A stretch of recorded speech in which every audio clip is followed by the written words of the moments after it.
Welcome to the MCP Project. We have an amazing guest today. If you've ever wanted to know what it's like to make 3.4 million in 3 minutes, this guy did it. So we have Ali the Alchemist with us today, and Ollie is just incredible. Business, entrepreneur, speaker, best-selling author. I mean, you live in Dubai. I'm just so excited to get talking with you. I can't even stand it. But I'll let you kind of take the floor. But how have you been first? How's everything going? Excellent. I've been awesome. I'm currently actually in Bali right now. We do live in Dubai, but we're in Bali at the moment. But it's great seeing you again, and thank you for Oh, having me on. I'm excited to share some value with everybody. yes, me too. Me too. So tell us what's that. Well, okay, so we got to back up a little bit because last time we hung out, you were in Houston. And so now Austin. It was at Austin. was it Austin? Okay, so sorry. Yeah, So we were in it was Austin. Austin. Yeah. Perfect. I don't even remember. I'm like, how did I forget?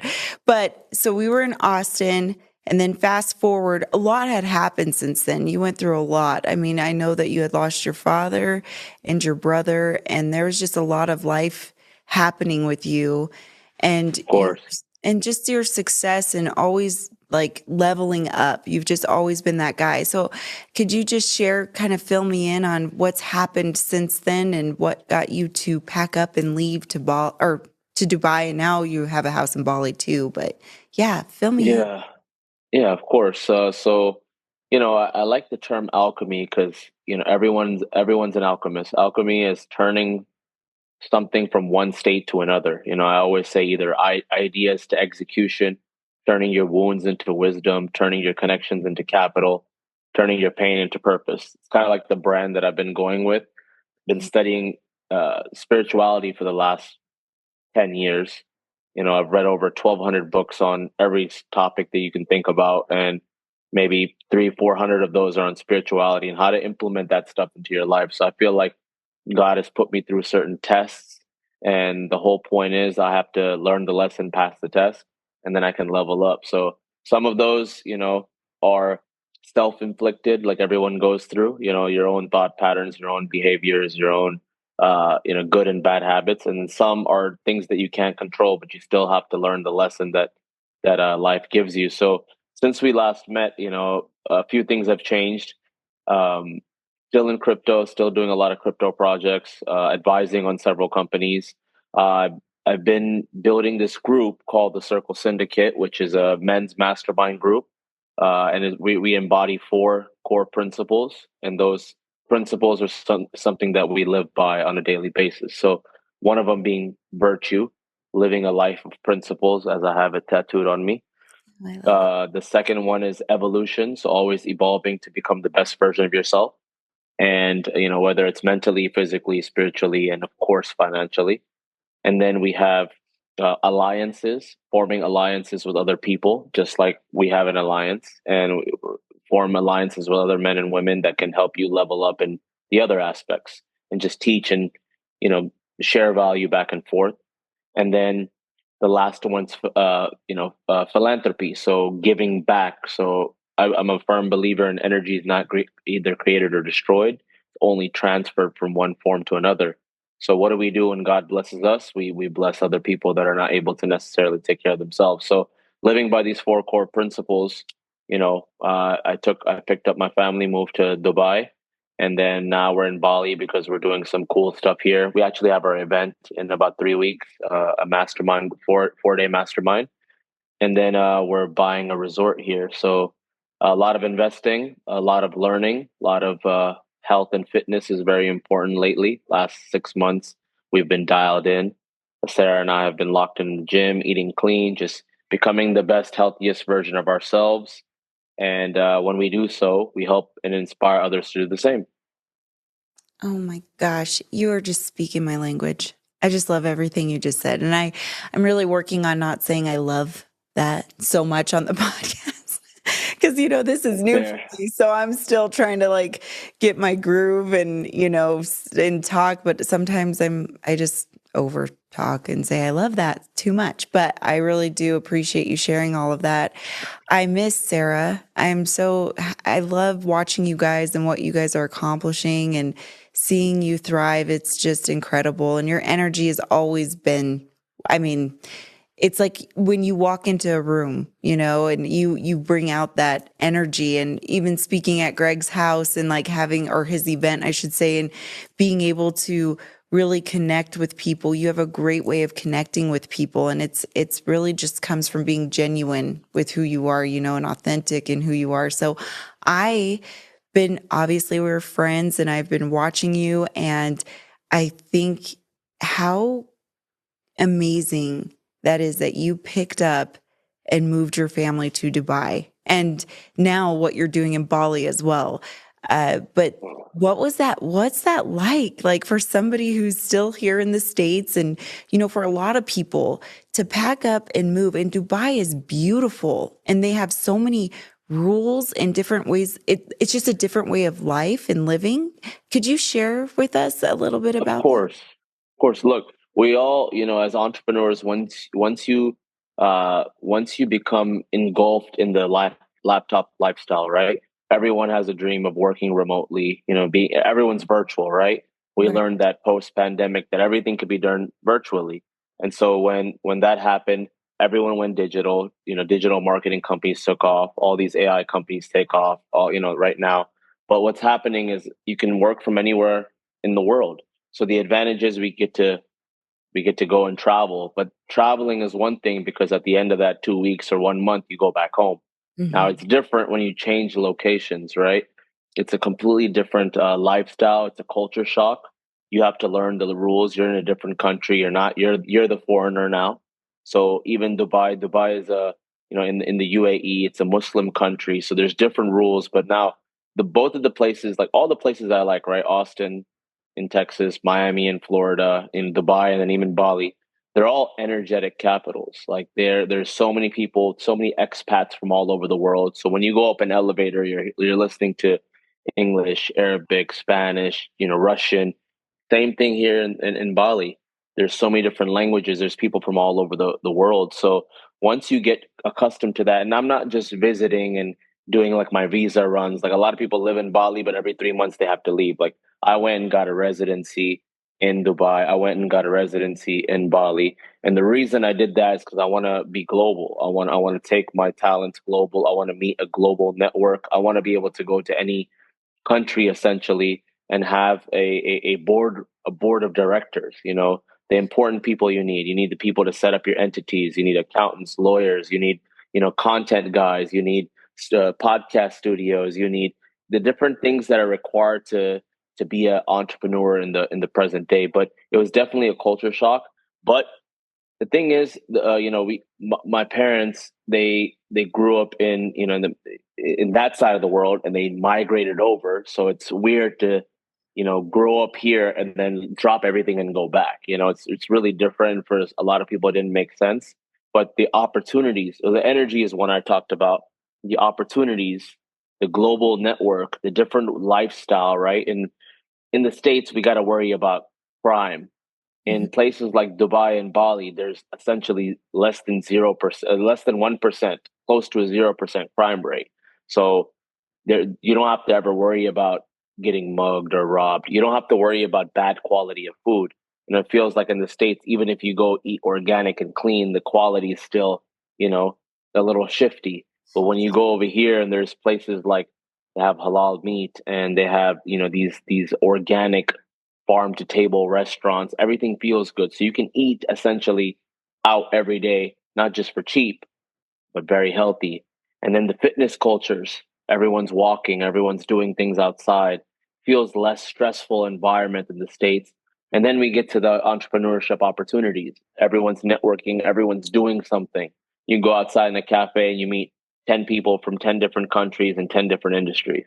So it's really, really cool. Even in Bali, right? Bali and Dubai have, the way I explain it, it's the same energy, but on different ends of the spectrum. So one is very luxury and one is very simple and naturey and, cool vibe.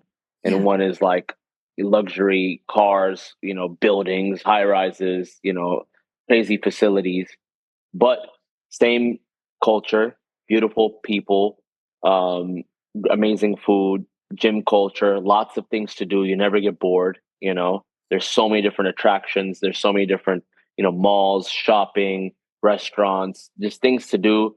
And both of these places are very healthy, Yeah. very, very big fitness culture. So it inspires me to become fitter. We did things the other way. We went and made millions of dollars with the marketing agency, with crypto, with, investing, but we weren't focused on our health. And I see you've been focused on your health too. So it's very important to balance all aspects of that. You don't want to just be rich in one category. Like, there's a quote. It's like, some people are so rich, all they have is money. It's a very important quote because it's only one aspect. And the thing is, you have to check all the boxes. So lately, along with alchemy, the term I'm using is polymath. You want to be able to check all the boxes and max out all your stats. So you want to be fit, you want to be healthy, you want to be wealthy, you want to be happy, you want to be abundant in relationships, you want to have a good, a power couple with your partner, you want to have a good network of, men or women around you, motivating you, pushing you. You want to have ideas constantly flowing, people that are executing ideas at a high level. And, at that point, then you kind of start dropping off the people that don't match that frequency. So eventually the party friends fall off. Eventually those short-term relationships, the one-sided ones fall off because you're creating a environment that's sometimes it's harsh for other people. People can't keep up, whether it's business environment, whether it's physical fitness. If I'm trying to wake up and go to the gym at 7 a.m. every day and someone's out the night before partying till 1, eventually I'm not going to go out and they're not going to come to the gym. So it's going to fall off. Yeah. Same thing in business. If you have people that are comfortable making 10K a month and then you put them in rooms with people doing 100K a month, two things are going to happen. Either they're going to get inspired and they're going to elevate their frequency and learn more skills and, provide value and read books and watch YouTube and attempt and fail and try again and eventually succeed. Or you're going to intimidate them and they're going to be like, yeah, I'm comfortable right here at my 10K a month or at my corporate job or at my retail job, and they're not going to evolve. So again, you don't have to really push anyone away. There's a quote that I also remember. It's like, never be afraid to never be afraid to let go of people that had a chance to grow with you. Oh, Okay, if they had a chance to grow with you, don't be afraid to keep growing because eventually either they'll grow with you, they'll come with you and they'll be inspired, or they're going to fall off because they're happy with where they are and they're okay with the norm that everyone, 99% of the world is doing. So the shift was a big move and it helped me elevate my frequency in all aspects. I, you just said so much that's like, it's lighting me on fire because as you know me, I am a visionary. I love to think big, build great relationships, network big. Like it's kind of just been, never a small mind, if you will. Not that there, it's just all people are different. But what I love is how you're hitting all of these points. And if you could sum it up for the audience, how do you define true success? What is true success to you? Because obviously making millions of dollars, packing up, leaving, living in 2 different countries, well, 3, and then having like a different aspects of everything. You've got a powerhouse couple. I love how you love Sarah. I think like every very successful man that I've met they're in a very strong relationship. They pour into their wife, they pour into their love. They really value that as like the top, and then everything else kind of works itself out. What would you say encompassing all of that? I know that's kind of a lot, but whatever you can take from No, that, so, share. so I think the definition of success definitely is not one dimensional. It's holistic. Like, Yep. what does successful mean? Because to some person it's like, yeah, I want to hit this dollar amount. To some person it's like, I want to attract the love of my life. To some people it's like, I want to retire my mom. So why can't you do all of those? That's Right. my question. So even like the way I learned about what death is and how to implement that and remember that's the important part. So regardless of religion, if you're spiritual enough, regardless of however you were brought up, there's only, there's a joke. It's like, there's only two things guaranteed in life: death and taxes, right? If you're It's true. smart, you can work around the taxes, but you can't avoid death no matter what. So Yeah. how do you implement that? Now, understanding there's that quote, memento mori. So, all things must end at one point, right? So now it's like, all right, if we know we have a finite life, 75 years average span of a normal person, 75 years. That's like 27,000 days. Not to scare anybody, but just to wake people up, because that's what woke me up. If you're 25, you spent 9,000 days. You have 18,000 days left. What are you going to do with that? So Jeez. now, yeah, it's crazy to think about. If you're It 50, is. you spent 18,000 days. You have 9,000 days left. And remember, it could end tomorrow. So, like, what do you do? How do you actually achieve all aspects of life then? So the first thing that you should focus on, honestly, is not money, it's health and happiness. Because at that point, whether you have money or not, you'll be healthy. You can take care of your body, you can take care of people around you, you can lift your wife, you can lift your mom up, you can provide financial, not just financial support, emotional support, spiritual support. Yeah. Then as you start becoming healthy and happy in life, then you start focusing on what you love to do. I tried 20 different things before I found three that worked. you know I think everyone has that story.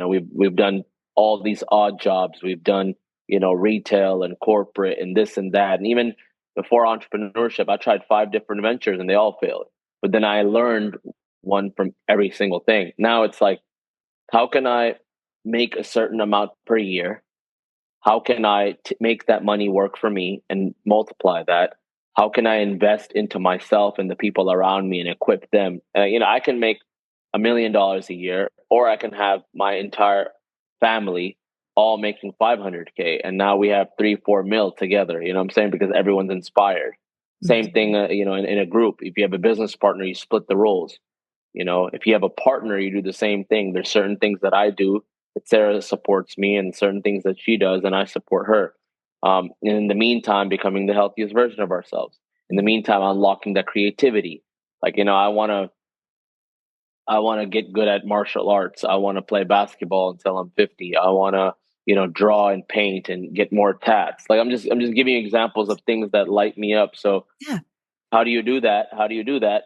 You define what success means to you in an approach where success in every aspect. What does financial success mean to you? What does that number look like?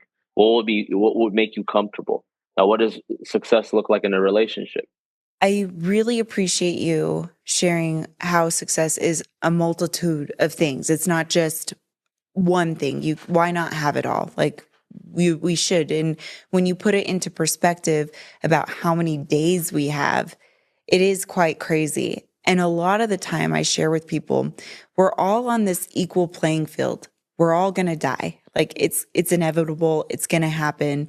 So everybody has opportunity, and it's what you create while you're here that makes it what it is. So instead of envying somebody else, why don't you try to learn what they're doing or what's working for them that you appreciate in real sense? Instead of being jealous, you actually want to achieve that or have that. But, you know, start working towards that and start making your life what you want it to be, because it's only for so long, and I really appreciate you saying that. And what I wanted to jump into was the masterminds, like surrounding yourself with like-minded people and how important that is. Can you share with us? Because I know you've created these amazing masterminds and just kind of gone in this group, training with leveling up and being around like-minded people. So share with us what that does for people and why people should look into doing more of that.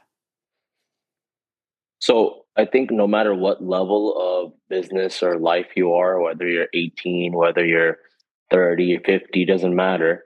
I think the Mhm. best way to learn, besides from books, besides from YouTube, besides from podcasts, the best way to learn is from other people. Like, I'll give you a good example. I just started practicing calisthenics. Do you know what calisthenics is? I don't. What is that? Tell me. It's a style of working out of using your body weight. So it's the guys doing like the pull up, they go to the muscle up, and then they'll Yeah. hang like this, and then they'll hang on like the flagpole, and then they'll lift themselves up. So I started practicing that, and I Wow. watched maybe 100 hours of YouTube videos, And I went to the gym and I was like, I work out, I play basketball, I fight Muay Thai, all that's cool. But I couldn't get the technique down. But then I found a coach, and within one session, he taught me how to do three different moves that I would never have done if I didn't have that coach. So now why? Now the importance of learning from peers and mentors fast tracks your success, no matter what industry you're in, right? So now personally, I've spent 500K plus on masterminds. Every single one you can think of, from Grant Cardone's to Tony Robbins to Gary Vee to Joe Dispenza's, all the big masterminds, went to all the, events, sat front row, bought the private workshop, did the whole thing, immersive course, listened to the meditation, everything. Right. Now, here's the thing. Those are great. Those are the stepping stool. Even the first time in 2018, right when my start of my entrepreneurship career, 2018, I went to my first 10X Growth Con. It was a Grant Cardone's conference in Vegas. My last $2,000. My last $2,000 on a flight, on a hotel, on a ticket. But then the next month after, I landed a deal that lasted for 6 months and it paid me 100 grand plus. It's a six-figure deal. Wow. Right after, like literally 3 weeks afterwards. So me taking that risk and jumping into it. Now, why I started my own, because I found that all these groups were amazing at one component, whether it's business only, spirituality only, fitness only, whatever the mindset only. They didn't have a holistic approach. Now, my whole thing is the polymath, being good at everything. I want to max out my stats. I got a chess coach to teach me chess. I got someone that mastered a Rubik's Cube to teach me that. Someone that trains martial arts, someone that, whatever the case may be. Sarah does, working out, dancing, we're running, whatever the case may be. Yeah. In order to, whatever you enjoy, to be good at all of it. You don't even have to be an expert, just be proficient enough to have fun with it and really push yourself to the limit. Like I might do one fight for fun, but I'm not gonna go pro, UFC.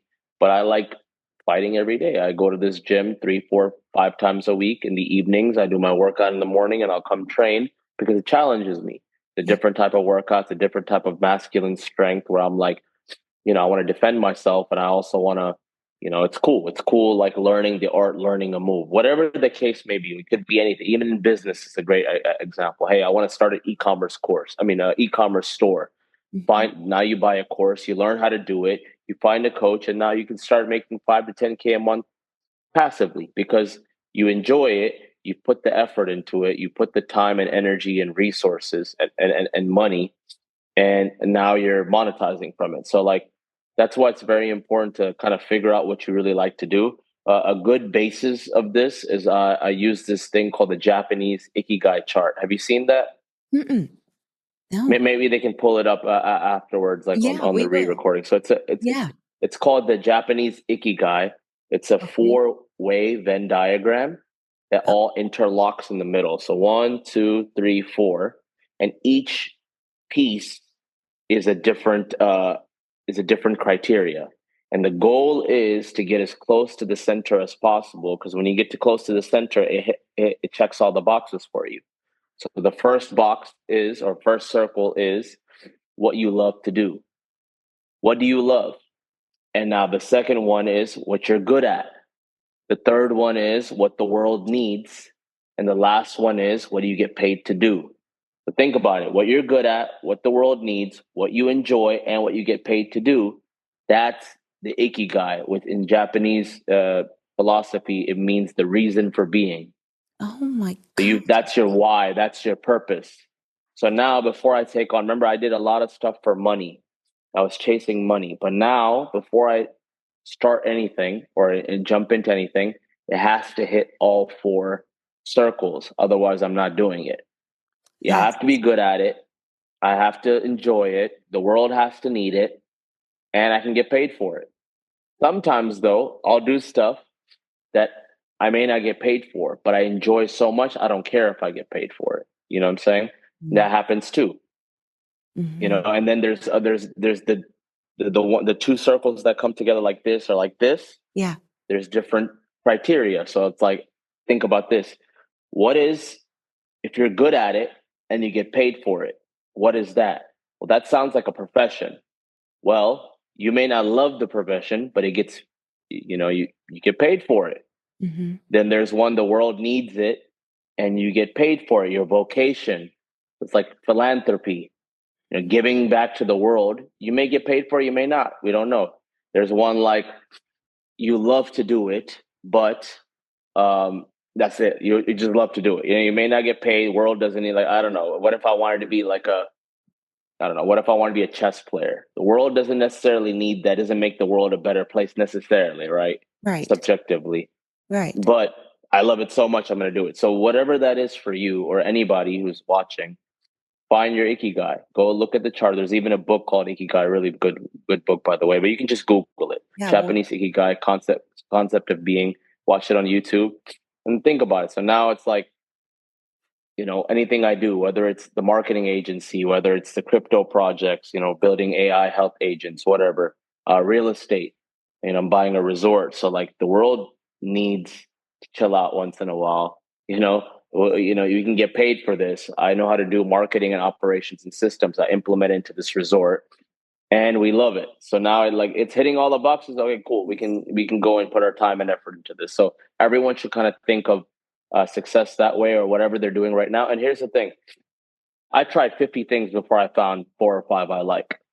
So you should explore, go try everything. And there's actually forgot who said it, but they're like, if you don't know what to do it all. And then you'll find a few that you love, Perfect. I tried the drop shipping thing. I tried the real estate wholesaling thing. All these are cool. Yeah, they make money, but it's not my forte. I'm not even crypto. I'm not a crypto guy. I like investing in crypto. I think the world needs blockchain and decentralization, but I'm not a crypto guy. I'm not a crypto bro. Even like when people are like, "Oh, you're a branding marketing expert." Nah, I'm not. Yeah, I could do that, but that's not it. I'm just human experience. I'm just trying to do whatever that I enjoy, and hopefully the world needs it. I can get paid for it, and we have fun in the process. Yes. Oh my gosh, that is so many great tools right there that are hitting home with me. I'm going to go look up that Japanese guide. They wrote it down because we want to, share those things on here. So thank you, because it is having a new perspective and understanding there are different ways of viewing things, and it's not just a one-track mind. You can, if you hit all these boxes, like you said, it really, and you should try as many things as you're kind of interested in and seeing what really sticks. Could you share how you went on to kind of like the intro of when you made the 3.4 million in 3 minutes? What was that and how did I know? But like, if you wouldn't mind sharing what happened there, how that happened, and yeah. Yeah. So look, my first venture that did really well was a marketing agency. I'm a graphic designer by trade. I like drawing. I like painting. Try to be creative. I like video editing. So when I had an agency for about 3.5 years, someone introduced me to NFTs. They're like, you know what an NFT is? I was like, I don't even know what it stands for. What is that? And they're like, you have everything that it takes to drop an NFT project. So my marketing agency was focused on info products. So my job was to build a profile for a coach, consultant, or an expert. I shot, edited their course, produced their course, built a website, built a landing page, recorded a VSL, set up the Facebook ads, drove traffic for them to be a coach for that product, and built a cult following community. So one of my superpowers is building community. So now we had info products that were, we were doing really well in them. So someone introduced us to NFTs. I'm like, well, I see a lot of these NFTs that, even with crypto in general, that, you can have pump and dumps and people are just throwing random projects up and memes and this and that. So I was like, I don't want to do any of that. How do I really build a project using this NFT technology? So the idea we came up with was the GOAT Society, greatest of all time. And what it was teaching you how to be great again. So even subconsciously back then, I'm still teaching people how to be the best version of themselves, right? Yeah. And what ended up happening was we built an NFT community under the pseudonym the GOATs. Or I want you to be the greatest of you, your version of that. But what we did is we put all the info products from my past clients in that community. So when someone joined, bought the NFT, they can go watch all the past recordings of all these courses on everything from philosophy, psychology, spirituality, marketing, sales, um, everything, leadership, virtual assistants, automation, whatever the case may be. And so now, without knowing what NFT stood for, within 60 days, and again, one of the most important things was relentless execution. I never get analysis paralysis because I take that time, take that day or two to meditate on it, think of it, write the pros and cons, and then from there we execute. And as we get better at execution, the payout gets even more. The mistakes get minimized, just like investing. If you don't do any research and you invest in something, you're going to probably lose money. But if you do a little research, you mitigate your risk, do a lot of research, you manage your risk a lot, and now you reduce the probability of you losing all your money. Even simple investments like real estate, if the numbers make sense, you make 8 to 10%, you're good. But if you don't do any research, you're going to lose that money. Same thing with crypto. Not giving financial advice to anyone, but do your research and have that execution. A lot of times that people just don't, they miss the market timing, and then next thing you know, the opportunity's gone. Like right now, the hot stuff is AI. Everyone should learn how to use AI in their business. I've gone from a 20-person team to an 8-person team. I've gotten to keep my operation very clean, and that 8 people are more efficient than 20 people already because of AI and the talent. But anyway, yeah, that's so good. without knowing what NFT was, we built this community, and within 60 days, we launched a project, and then we did marketing. Again, my skill set was marketing, so we marketed for 60 days. And then at the end of that 60 days, we launched, and we ended up selling $3.4 million in 3 minutes. Went completely viral. Ended up doing 6 more NFT projects after that, all for different people, including good friend Greg. And it was great because all you're doing is building cult followings. And I think that's a superpower nowadays. I think the next group of most important people in the next 5 years will be 1, marketers, 2, developers. I combined both of those, developed a community using my marketing ability. So everyone should do that. Right now, you're doing a podcast. What's going to happen after a year? You're going to build a cult following of your podcast.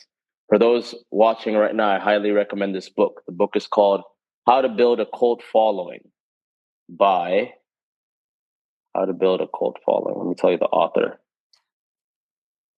Yeah, we're going to write this down. Okay, cool. This is a really, really good book. And so again, then you implement tech, then you implement marketing strategies, then you implement design and branding and all that. But building followings, building communities is the next wave. The way I teach, here's the book, How to Build a Cult Following by Jody Rainsford. Jody Rainsford. Okay, really, really good book. And there's a couple of books I'll recommend. Like if you want to be a really, really good marketer, read Alex Hormozi's $100 Million Leads, or go back in time and read Russell Brunson's Secrets saga. So he has .com secrets, expert secrets, and traffic secrets. This is how to market. This is how to build, marketing capabilities online. You combine it with a book like How to Start a Cult Following, and now you have community and marketing strategies. Then you finalize the product. What product are you selling? Then we'll get into like the product and the offer, what the offer looks like, what does the value ladder look like. But with that being said, the next hot thing would be building community. So whatever niche you're in, whether it's Instagram, whether it's YouTube, whether it's real estate, whether it's whatever platform, whatever niche, doesn't matter, start building a cult following. Give them value, give them value, give them value. And then of course you're going to eventually be able to sell.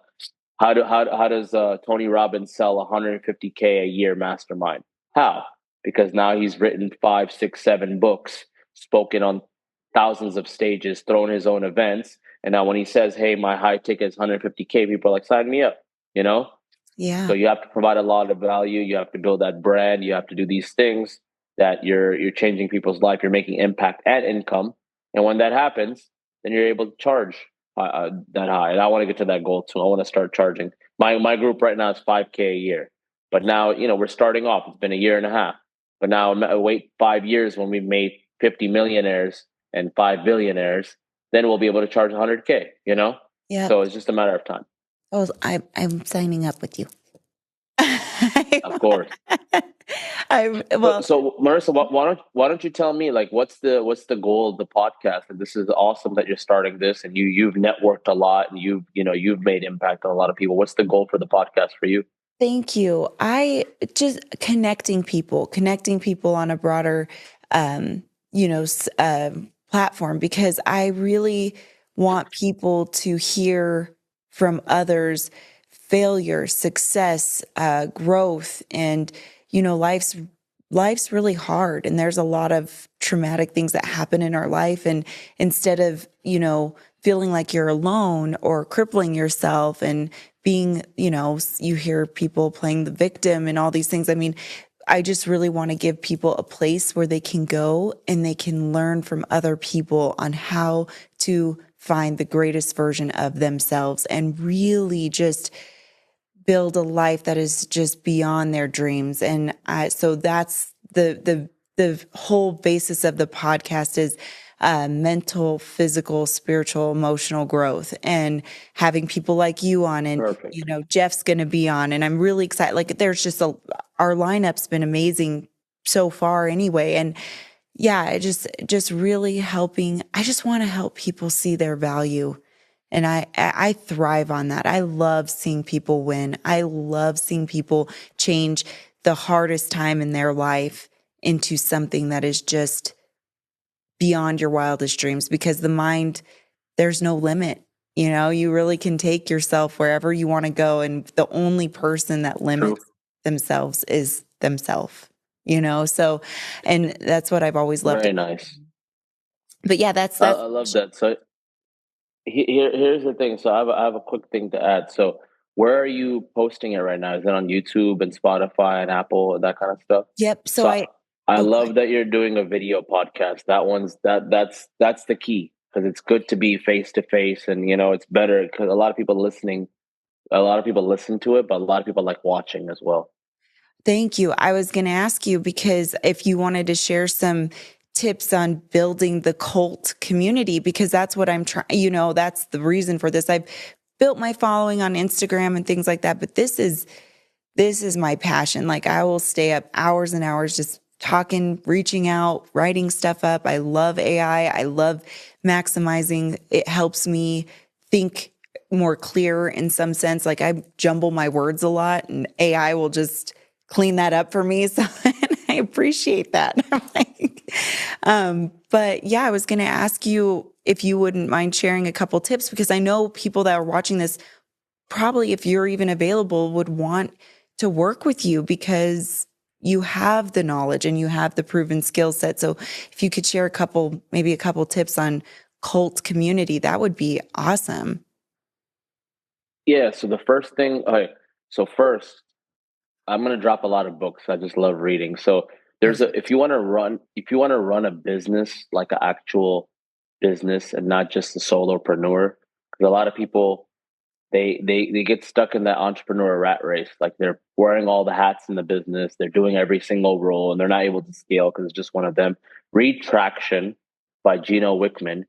Traction is a book on how to systemize and run your business. Doesn't matter what business is in, like an actual business. Run it like an actual enterprise on a small level. He calls it the EOS, the Entrepreneurial Operating System. And the reason I gave that is because you start thinking in departments. And when you start thinking of departments, you have to create a objective for the company. You have to create a core value for the company. You have to have SOPs for the right people in the right seats. So the next step after reading Traction is develop your core values. What are the core values? And as you can remember, I started this conversation with core values, Yeah. because now, and anytime I want to enroll someone in my community, I want to make sure they abide by the core values. So I have my personal core values. My first business had core values, and the Circle Syndicate has core values. So even for you, Marissa, you should have core values of the podcast. Be like, hey, every guest hits this core values, and Yeah. that's why I'm bringing them on. So when I did the podcast a while ago, when I launched my first book called Create Your Frequency, it was my last question for everybody.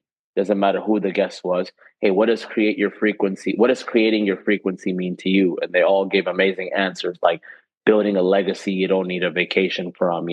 creating enterprise value, being on such a high state where you never get bothered by life's problems that life throws at you. So different answers. So kind of have that core value and that, the brief message that everyone can kind of resonate with. From there, I recommend, this is different from core values, brand pillars. So brand pillars is what everything that you talk about has to abide by those brand pillars. Core values are for people. Can people resonate with that? Brand pillars is for the content. So I'll give you an example for Ali the Alchemist brand, right? Okay. My brand pillars are very easy. First one is spirituality. So everything I post, every single post, whether it's a motivational video, whether it's even a meme, it's all around spirituality, consciousness, breath work, meditation, philosophy, religion, theology, spirituality. That's the first brand pillar. Second one is healthy lifestyle. By no means am I a fitness influencer, but I believe in a healthy lifestyle. I've been sober 5 years. I don't drink. I smoke shisha occasionally, but I'm in the gym twice a day, and eating clean and healthy relationships, healthy friendships, healthy balance. So healthy is the third one. Second one. The third one is creativity. So everything I post, whether it's art, design, fashion, all that stuff is all under creativity, the art of creating, And then the last one is entrepreneurship. So everything about money, finances, stream of income, trust setups, leadership, everything under that umbrella. So now that you have your core values set up, create your brand principles that they can look to you for. People know that I'm going to post something about spirituality some way, shape, or form. Even when I was making money, when I started increasing my frequency, I didn't have to make money anymore. Money came to me. Literally just people at my door. Hey, I want to pay you 10K to coach me for 4 calls.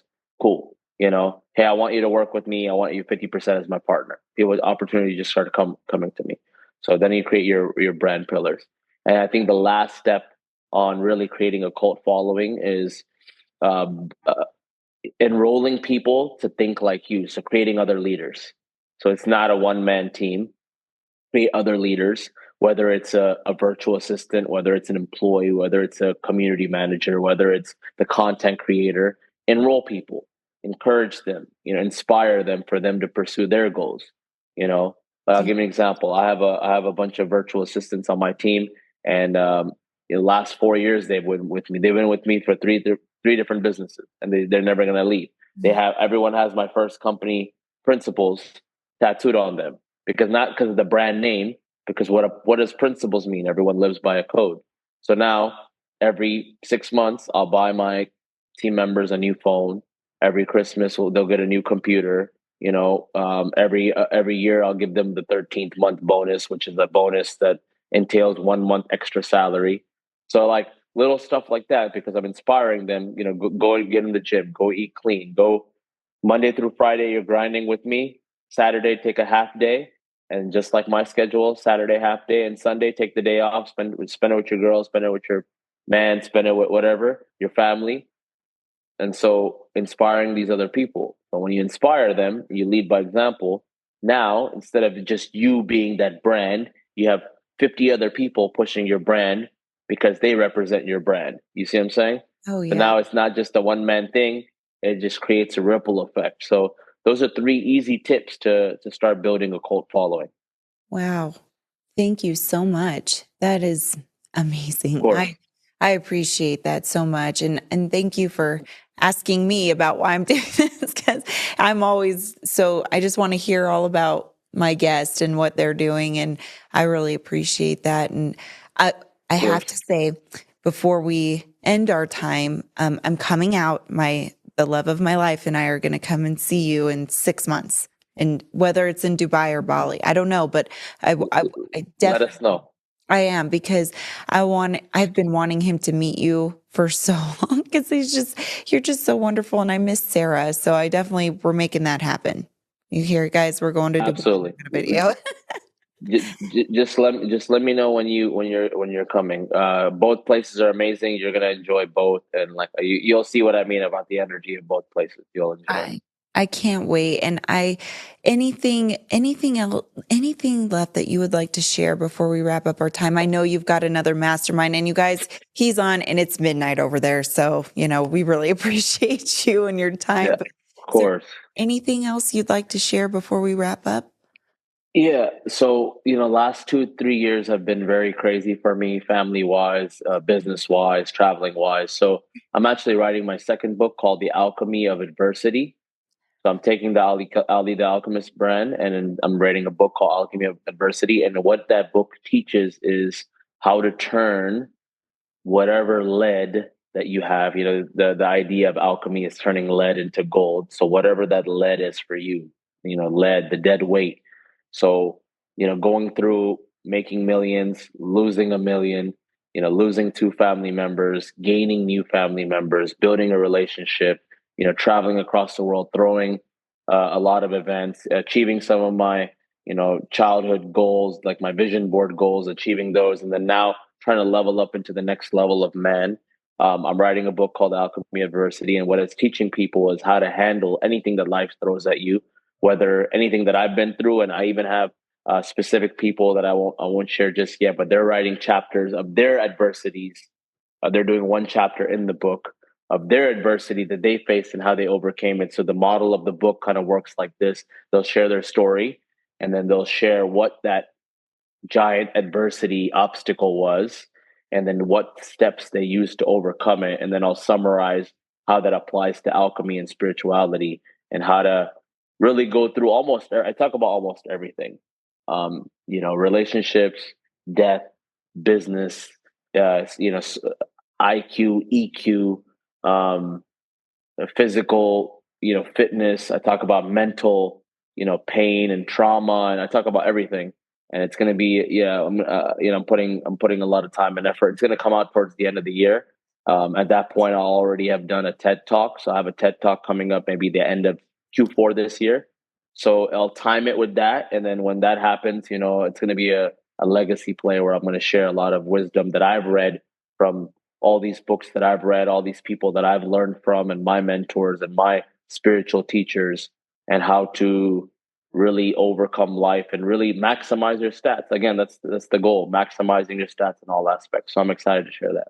Oh my gosh, I can't wait. Will you message me when it's about to drop, like when you're ready to, when people can start purchasing it? Because I'd love to push that. I think we need that. That's the basis of. I just we need to get that book out to as many as possible. It's so Of important. course. Yeah, please, because Course. I want to do a book, like a book launch, and maybe like a speaking tour. Because my first book, I was able to land a 20 city speaking tour as well, and I spoke to college kids because that was my first audience. Was I just graduated college, and I just made my first, 500,000. So I wrote that book. So now it's called Create Your Frequency: How to Use, spirituality in business. And I wasn't super spiritual back then. So it was funny that I'm writing about it. It was just my own notes. It was just my own thoughts of how to navigate life and how to do certain things right. Because a lot of times in life, it's not about what's the new thing you can pick up. A lot of times it's letting go of the old thing that doesn't serve you anymore. So I was doing that now. And then my goal is maybe another 15, 20 years, I'll write a third book, and that'll be like my trilogy. oh my God, I love that. No, that's so good. It's so funny. Really quick, I just was reached out to help work with raising funds for a Christian high school. And so they asked me if I could come in and network and kind of help raise money to help teach, spiritual principles and along with education. And I'm really excited about it because I just feel like the high schools nowadays are just so far removed here in the States, and I really want to help in any way kind of drive that spirituality into, because those are the lessons you're going to learn later in life. So when you're out, when you get a book tour, whatever you're doing, because I actually do want you to come into the studio. I think that would be amazing. But we should have you link up with me on and speaking with the high school kids, and helping I love that. them. That's my favorite audience, because those are the audience that's the most malleable. They're the ones that need the most guidance, And, I was born in the hood in Houston, and I was able to kind of drop that old persona, old identity. And I had several paradigm shifts in my life. I had a paradigm shift at 16. I had a paradigm shift during college. I had a paradigm shift after college. I had a paradigm shift, 2 years, 3 years ago. So Yeah. like, and we're constantly evolving. So that's a good group. I like my favorite group to kind of teach and coach is like between that 18 and 30-year-old. Why? Because they're the ones that needed the most. You know what I'm saying? They're the ones that are open, especially if they're open to it. They're open to learning and growing and dropping the bad habits and really leveling up. You can make the most impact. Yeah, I agree. I agree with that so much. So we'll connect on that too, because I think you would just be such a great inspiration. And I mean, I'm linking up with a lot of people all over here in Colorado to help these young kids. And I just think that would be great. And that age group is great. Even speaking to the senior classes, just doing something and showing them like what you're capable of and how to overcome adversity. So I thank you so much, Ollie. It's been such a pleasure having you on. I love you. I love Sarah. From the minute we met, I was telling my love that, when you just meet people that you connect with, it's like instant. And that's what I felt when I first met you guys out there in Same, California. same. So. Feeling is mutual. Well, I'm so grateful for you, honey, and we'll be in touch for sure. And I can't wait to learn more and see more of what you're doing. I'll be sure to link up. But before I say goodbye, can you tell people where to find you? Because they're going to want to know. Okay, sweet. So yeah, right now my Instagram is my main platform, Ali.principles. And then I actually recently started a YouTube. It's Ali the Alchemist 333. So I'll be focusing on YouTube and building the long form content and really sharing a day to day, like almost like education blog style. Instead of the shorts and motivation, it's going to be longer form where you can kind of follow me around and learn on a day to day basis my routine, my breath work, my meditation, my studying, my business, my business dealings, and all the different ventures I'm a part of. So yeah, so YouTube and Instagram, and then I'm on LinkedIn as well. Oh, great. Okay. Well, we're going to link that with the show. So everybody will be able to just go and click on it to start getting connected with you. So Perfect. thank you, Love sweetheart. to connect with everyone. Oh, I'm so Thank you so excited. much for having me, Marissa. I You appreciate too. you and keep doing what you're doing, and we'll see you soon.